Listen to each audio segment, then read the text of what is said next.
Pag-usapan natin ngayon, alam niyo po madalas nating natatalakay ito eh. Madalas may mga dumadaing sa atin nakikipag-usap sa ating Papong TV helpline tungkol po sa topic na to. Ito po mga kapapong ay yung mga pinag-iisipan natin, yung inaalala natin sa mga kasalukuyang nararanasan ng taong nang iwan sa atin or let's say ni-reject nga po tayo. Kasi madalas 'di ba, gumugulo sa isip natin. We try to imagine, we try to seek for answers kung ano ba talaga ang nangyayari sa kanya. Sigurado naman ako mga kapapong na syempre kailangan din nating malaman kung ano talaga yung mga stages na nai-experience ng taong nag-reject sa atin.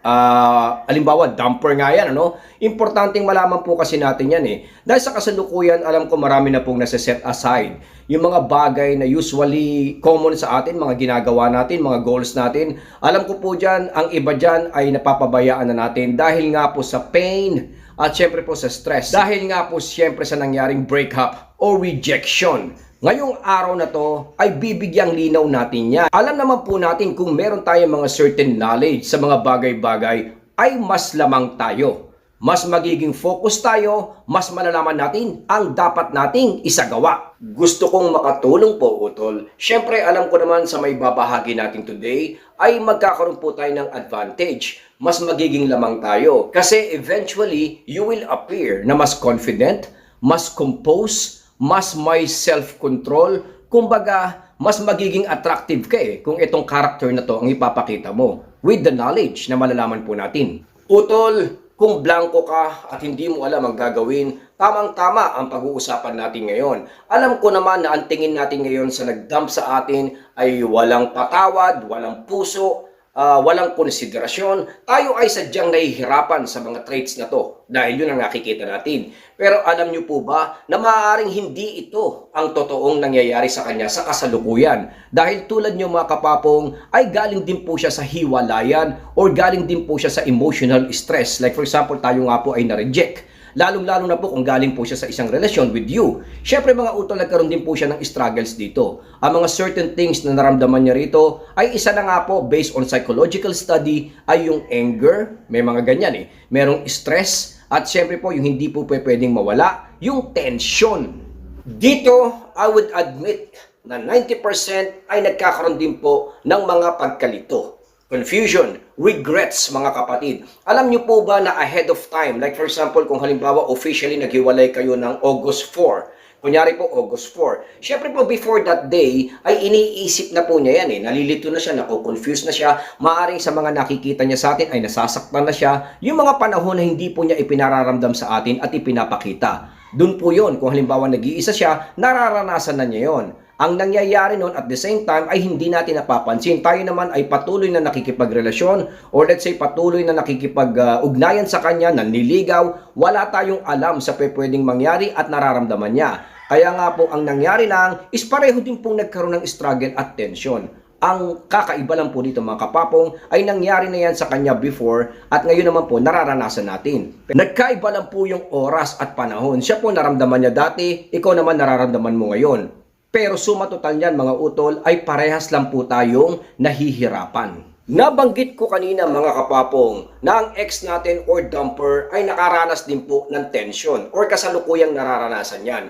Alam naman po natin na ang tension may kabuntot yan. Yun nga pong panic, pagiging worry, at minsan nga po may anger, emotionally affected. So ibig sabihin nito mga kapapong, wrong timing po ito para magkaroon ng mga paliwanagan dahil hindi po niya ito maiintindihan. Sabi ko nga po, ang mga dumper natin ay may mga certain projections na i-program na nila yung sarili nila bago pa man mangyari ang tension na to. Kaya nga po pursuing him or her ay maling-mali po sa mga oras na to kung kailan nagkakaroon po siya ng stress at tension.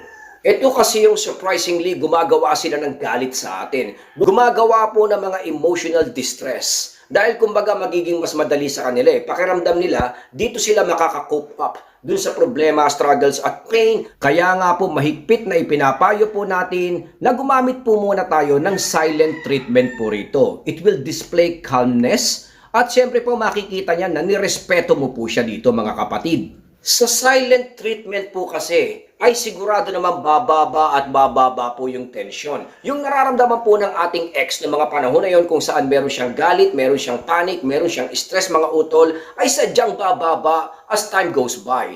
Yun po ang dapat nating i-take as an opportunity. Hindi po disadvantage dapat ang tingin natin doon. Kaya lagi ko nga pong ipinapayo, silent treatment po muna ang dapat nating unahin dito. After nyan mga utol ay magkakaroon po ng rest and comfort ang ating ex. Kumbaga lilipat na nga po yung calmness sa kanya dahil nakita na po niya sa atin. Tawag ko nga po dito sa mga nagsisik po ng advice sa atin ay relief. Ito po ang stage kung saan masasaktan po tayo ng todo-todo mga utol. Ito yung mga panahon na talagang hindi ka nais-nais na ma-experience dahil makikita po natin ang dumper natin or ang ex natin dito na nagsasaya. Kumbaga ginagamit ang Facebook, nag-upload kung saan makikita nyo ngiting-ngiti po siya. Marami sa atin ang nasasaktan dito at hindi po talaga to kinakaya mga utol. Pero alam nyo po ba na mataas ang percentage na ito po ay intentional. Ito po ay direct attack po sa atin emotionally. Ito ang mga bagay na hindi po dapat natin makita as a disadvantage. Dapat maintindihan natin na sa mga panahon na to ay talagang nai-experience ng ex or dumper po natin yung rest. Although nakikita natin na nasa relief stage ang ating ex or dumper mga utol, don't get tempted. Malinaw po na hindi natin dapat i-take advantage to or pasukin to. Dahil sa totoo lang,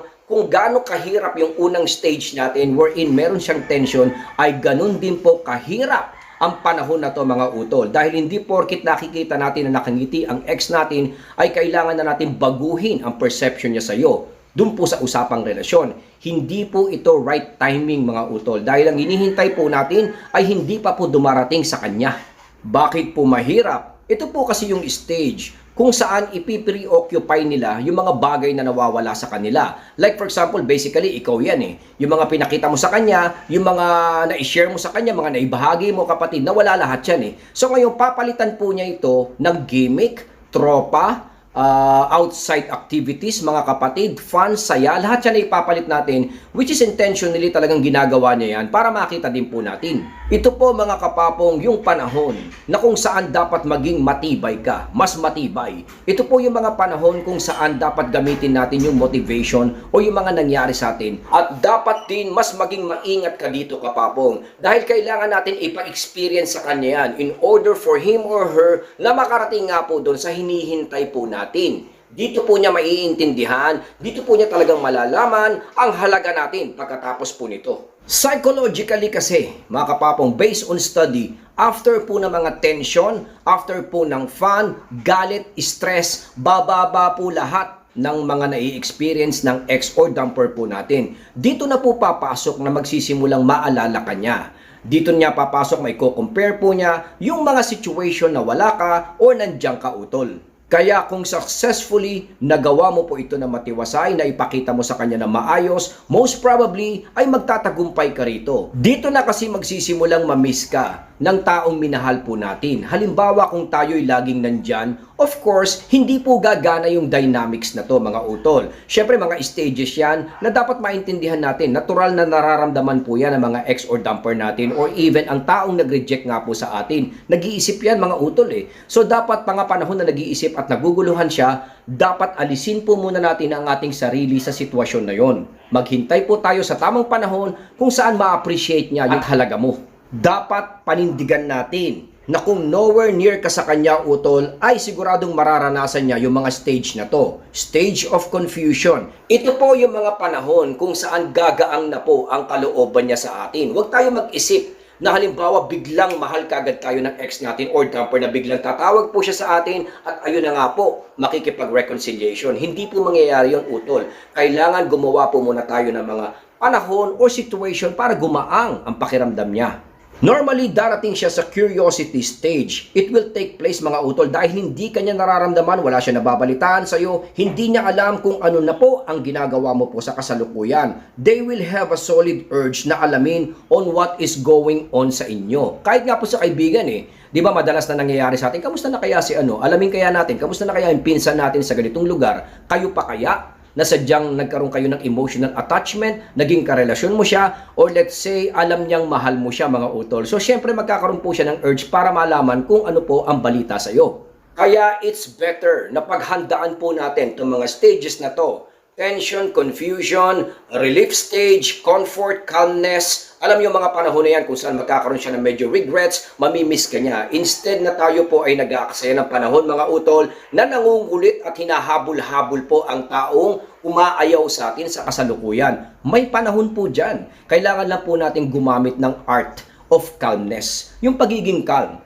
Kasi nga po, syempre, pag nakikita rin po yan ng mga taong nakapaligid po sa atin o yung taong nagmamahal nga po sa atin before na nawala, syempre makikita niya na kontrolado po natin ang situation. Mag-heal po tayo kagad at maipakita po natin sa lahat, including him or her, na tayo po ay kalmado na. Maraming salamat po sa inyong lahat.